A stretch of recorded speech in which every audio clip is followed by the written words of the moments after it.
नमस्कार, आपण पाहत आहात ठळक घडामोड क्राईम न्यूज. निर्भीड पत्रकारिता आवत सत्याचा.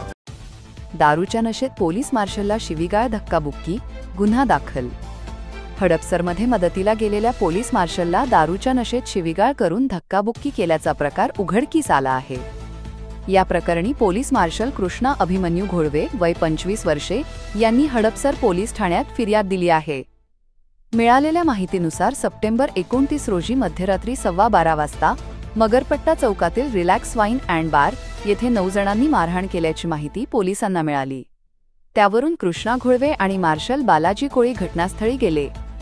तेथे हॉटेल मॅनेजरसोबत वाद घालत असलेला मधुकर सरदारसिंग ठेंग देशमुख पाटील, वय 39 वर्षे, राहणार कुबेरा विहार सोसायटी, हडपसर, पोलिसांशीही अरेरावी करू लागला. पोलिसांनी त्याला ठाण्यात तक्रार देण्यास सांगितले असता देशमुख पाटीलने, "तू मला ओळखत नाहीस का? स्टेशनला ये, तुला दाखवतो," असे म्हणत घोळवे यांना शिवीगाळ केली. त्याने दुचाकीवरून निघताना स्कूटीस्वारालाही धडक दिली. त्यानंतर पोलिसांनी त्याला आवरण्याचा प्रयत्न केला असता त्याने धक्काबुक्की करून अडथळा आणला. यावेळी घोळवे यांच्या मोबाईलवर अचानक फोनपेद्वारे 300 रुपये आले. "हे पैसे का पाठवले?" असे विचारल्यावर देशमुख पाटीलने स्वतःच ते पाठवल्याचे सांगितले.